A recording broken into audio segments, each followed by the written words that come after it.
Comment trouver un job étudiant en Belgique? Vous venez d'arriver ou vous êtes là depuis un certain temps, mais vous ne savez pas comment vous pouvez vous y prendre pour trouver un job étudiant.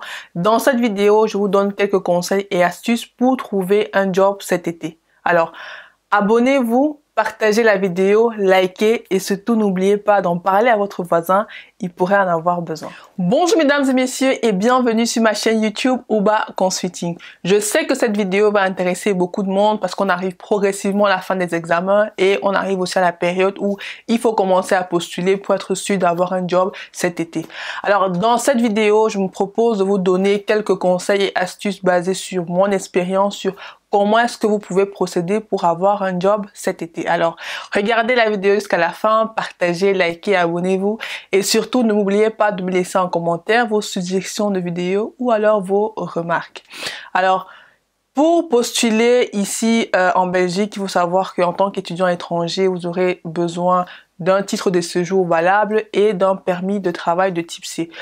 Heureusement, depuis le 21 décembre 2018, vous n'avez plus à aller faire la demande.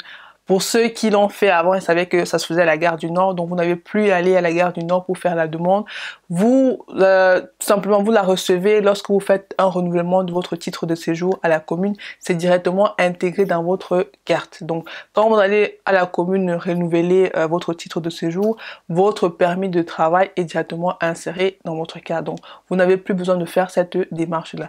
Ça, c'est valable pour les étudiants étrangers qui sont ressortissants de l'espace économique hors Union européenne.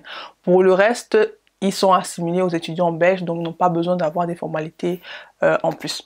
Alors, comment est-ce qu'il faut s'y prendre? Alors, il faut avoir un CV.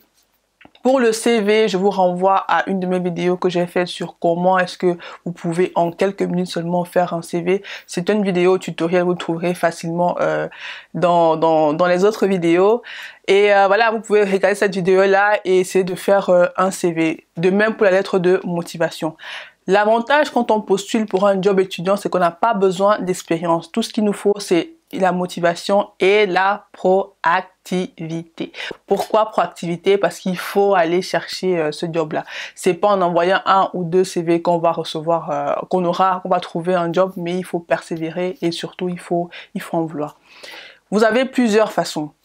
Soit vous passez par des agences d'intérim, ou alors vous passez directement en entreprise, vous faites des candidatures spontanées ou vous faites du porte-à-porte. Je vous explique ça en détail. Par les agences d'intérim. Ici en Belgique, vous avez des agences d'intérim en général qui sont spécialisées dans l'emploi temporaire. Donc vous allez vous inscrire en général dans ces intérims-là et elles vont se charger de vous placer dans un de leurs clients qui recherchent régulièrement des étudiants. Ce n'est pas facile. Parce qu'en général, il ne suffit pas seulement d'aller à l'agence d'intérim, de déposer le CV ou bien de s'inscrire et puis hop, vous avez le boulot. Il faut appeler régulièrement. Il faut vraiment être très consistant parce que c'est parce que vous allez appeler plusieurs fois que l'entreprise va finalement se souvenir de vous et vous proposer une mission. Donc, n'hésitez pas quand vous allez vous inscrire dans une agence d'intérim d'appeler régulièrement pour prendre des nouvelles, dire ce que vous cherchez ou savoir tout simplement s'il n'y a pas une offre qui pourrait vous intéresser. À l'époque, on devait faire des intérims l'une après l'autre. Aujourd'hui, ça a un peu changé avec Internet parce que là, vous n'avez plus besoin forcément d'aller sur place. Parce que même si vous allez sur place, il y a souvent des temps ou bien des permanences qui sont faites et c'est pas tous les jours. Donc, il faut se renseigner aussi à ce sujet. Tout simplement se déplacer en intérim qui était ouvert tous les jours et ils vous recevaient, prenaient votre CV, vous faisaient un petit entretien pour savoir ce que vous cherchiez et voilà, c'était fait. Maintenant, après le gros du travail, c'est vous qui le faisiez par la suite, appelez régulièrement. Maintenant, c'est plus trop le cas parce que même quand vous allez, si c'est pas un jour de permanence, ils vous reçoivent difficilement. Donc vous restez chez vous, vous inscrivez et vous appelez. C'est comme ça que ça marche avec les agences d'intérim. Donc il faut pas se décourager, il faut juste être très très consistant quand vous recherchez avec une agence d'intérim. Ou alors vous pouvez soit passer par l'entreprise en général. Il faut savoir qu'ici vous avez trois grosses entreprises qui embauchent beaucoup les étudiants. C'est Deleuze, Colruyt et aussi Decathlon. Donc, soit vous allez sur le site de ces entreprises-là, vous postulez directement, ou vous avez peut-être une connaissance qui travaille là-bas, qui peut déposer votre CV.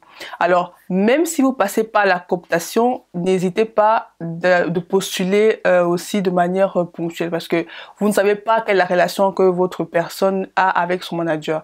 Il peut arriver qu'il dépose le CV, mais peut-être parce que son manager et lui, ça ne passe pas bien, votre CV n'est pas accepté. Ou alors, vous déposez le CV, on ne prend pas. Donc, il y a aussi des cas et des cas. Donc, même si vous déposez votre CV par quelqu'un, allez quand même sur le site et postuler. Moi, par exemple, j'ai eu le cas des personnes qui m'ont donné leur CV quand je travaillais dans une entreprise, mais en déposant, le manager n'a pas pris, ne les a pas recrutés.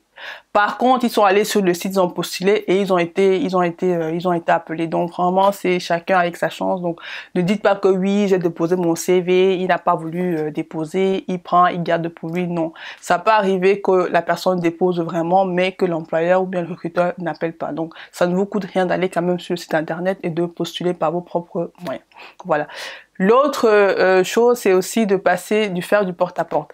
Je me souviens, un été, je n'ai pas pu trouver un job étudiant. Alors, qu'est-ce que j'ai fait? J'ai imprimé une série de CV et je me suis passée dans chaque boutique ou chaque supermarché pour déposer mon CV à chaque fois et dire quand j'étais disponible.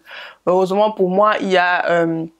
pas heureusement, mais dans mes efforts de recherche, j'ai trouvé donc une entreprise qui m'a appelé. Il m'a dit, oh oui, ça tombe bien, nous on cherchait une étudiante. Alors j'ai déposé mon CV, j'ai passé l'entretien avec le manager et pendant l'été, j'ai commencé à travailler. Donc, il faut pas exclure une méthode. Il n'y a pas vraiment une méthode miracle pour trouver un job étudiant. Il faut seulement être consistant et aller chercher. Donc, vous pouvez vous inscrire dans les agences d'intérim, vous pourrez aussi envoyer dans les entreprises et vous pouvez aussi faire du porte-à-porte. Donc, vous pouvez cumuler les trois modes de recherche là pour maximiser vos chances. L'avantage quand vous travaillez en tant qu'étudiant, c'est que l'entreprise ne paie pas beaucoup de cotisations sur vous. Donc, en général, les étudiants qui ont encore leur quota de 475 heures sont prisés par les employeurs parce que voilà, ils ne payent pas les cotisations sur eux. Donc, si vous postulez une fois, deux fois que vous ne trouvez pas, ne vous découragez pas. Il faut continuer, il faut appeler surtout les agences d'intérim, il faut continuer aussi à appeler les entreprises dans lesquelles vous allez travailler pour leur dire, écoutez, j'ai postulé ici il y a quelques temps, est-ce que vous n'êtes pas à la recherche d'étudiants, est-ce que vous ne voulez pas, etc., me prendre pour un entretien, etc. Donc, n'hésitez pas de revenir vers ces entreprises-là pour avoir faire un check-up, si on veut dire ça comme ça. Donc, voilà un peu les astuces que je vous donne pour trouver un job étudiant. Alors, allez avec le sourire, avec la motivation et soyez-en sûrs, vous allez trouver. Ce n'est pas sorcier de trouver un job étudiant. Tous ceux qui travaillent aujourd'hui en tant qu'étudiants sont passés par là. Ils vous le diront, ce n'est pas facile.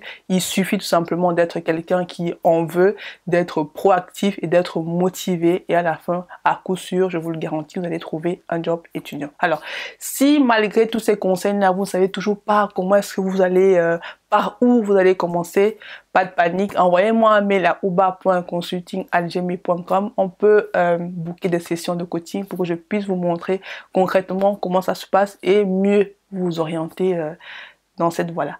Voilà ce dont j'avais envie de vous parler, en tout cas concernant les jobs étudiants. J'espère que cette vidéo va vous aider. Si elle vous aide, n'hésitez pas à me faire des retours pour que je puisse savoir voilà, où est-ce que vous en êtes à ce niveau-là.